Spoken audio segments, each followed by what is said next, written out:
Agency founders come to me all the time saying the same thing. I've built AI into my agency. I've automated all of my workflows and my margins are insane. This is going to be worth so much more when I sell. And every single time I have to give them the hard truth. Nobody is paying a bigger multiple because you're using AI.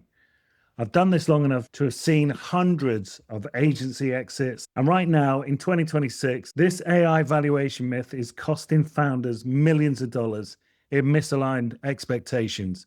So today I'm going to break it all down, what AI actually does to your agency, what it doesn't do, and the one move that genuinely changes your exit number. Let's get into it. I run a mergers and acquisitions advisory, and we work specifically with marketing and digital agencies. I've had thousands of conversations with agency founders, from boutique SEO shops to $50 million media groups, and I've watched this industry go through a fundamental shift within the last 18 months. AI is everywhere now, and it's not a differentiator anymore. It's table stakes.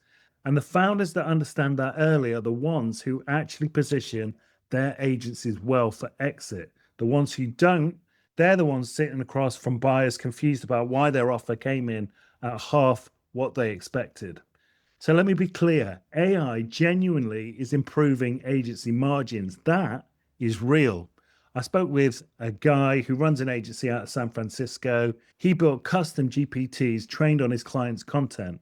One person on his team now does in 10 hours what used to take 40. Think about what that does to your EBITDA. That's not incremental improvement. That's a restructuring of your cost base. He also built voice agents for a luxury showroom client. That client eliminated an entire team member just for appointment scheduling. A human being gone, replaced by an agent that never calls in sick, never takes a lunch break, works 24/7. I've talked to media agencies that are automating influencer discovery, CPM calculation, fee negotiation, entire workflows that used to require teams of coordinators now running on agents. And I had one conversation where we talked about agencies churning out 20,000 pieces of content per week with AI-driven systems. 20,000 pieces. So yes, if you're using AI inside your agency, your margins are probably going up, your headcount is probably going down, you're doing more with less, and that's genuinely good for business. But here's where the trap lives. Higher margins do not automatically mean a higher valuation. I know this sounds wrong, but stay with me. I was talking to a guy last year, smart founder, growing agency, had really leaned into AI tools.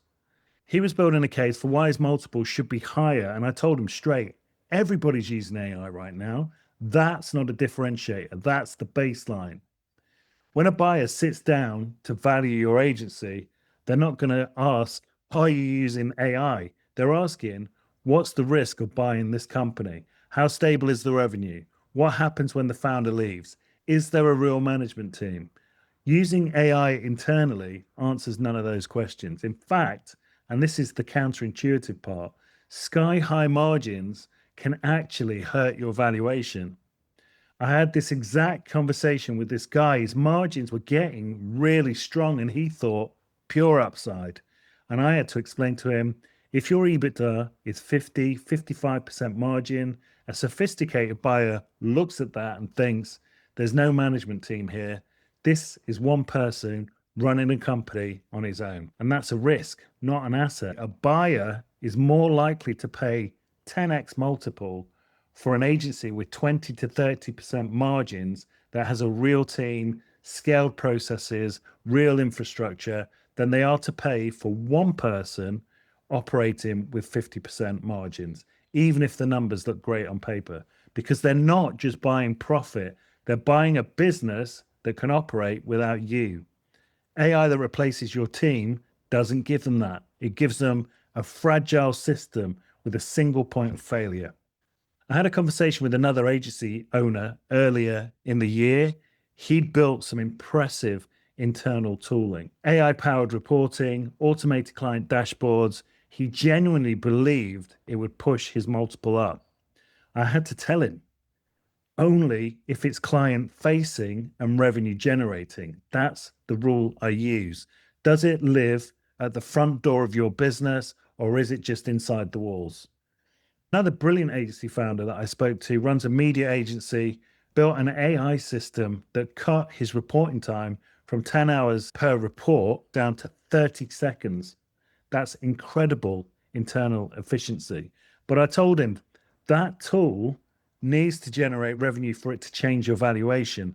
If you're not running clients through it, if it's not on your pricing sheet, if buyers can't see it generating cash, then to them, it's just a cost saving measure.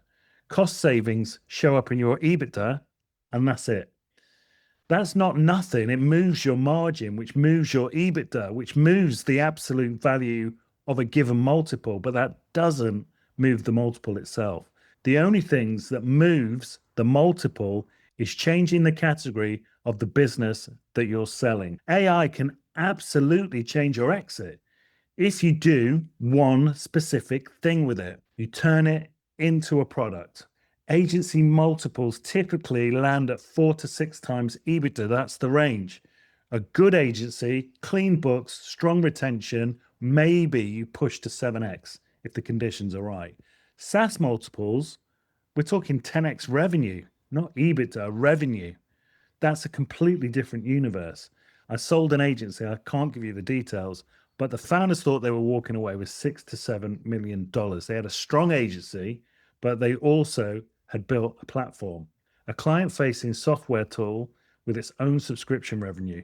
And that deal closed at 13.5x. The platform changed everything. It wasn't just an agency anymore. Part of the valuation was priced as a SaaS business. The blended multiple reflected two different asset classes. That's the play. If you have an AI capability that your clients would pay a monthly fee to access, if you can wrap it in a product interface, give it a pricing page, build recurring subscription revenue, now you're in a different conversation with buyers entirely. So the question to ask yourself, is there anything I've built internally that my clients would pay for directly? And with AI tooling, more founders are finding that the answer is yes. That is where you focus your energy before you go to market.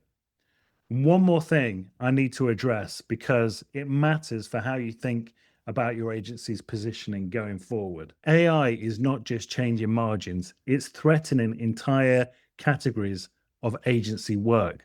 The big holding companies, WPP, IPG, the old guard, they're cutting 10, 20, 30% of their workforce because the volume work is gone. A kid in Dubai with a laptop and the right AI stack can match what an entire marketing department used to produce. Content studios that built their businesses on volume are at the highest risk.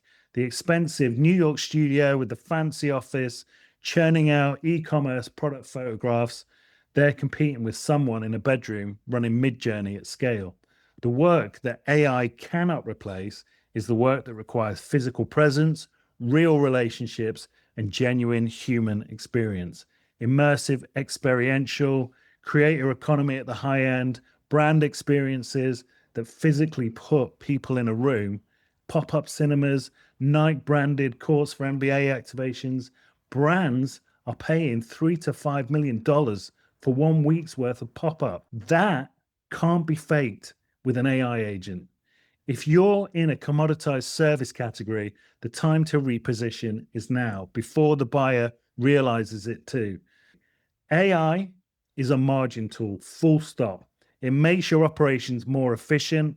It cuts your cost base. It improves your EBITDA in absolute terms, but it does not move your multiple. The only way that AI changes your valuation is if you productize it, turn it into a client facing, revenue generating product that earns subscription income. Then you're not selling an agency anymore, you're selling a hybrid, and hybrids get hybrid multiples. If you're thinking about an exit in the next 2 to 4 years, that's the question you need to be sitting with right now. What can I build with AI that my clients would pay for directly? That's it. That's the whole game. If you found this useful, subscribe. I put out content specifically for agency founders on growth, operations, and exits. And if you want to have this conversation about your specific situation, there's a link below to book a call. See you on the next one.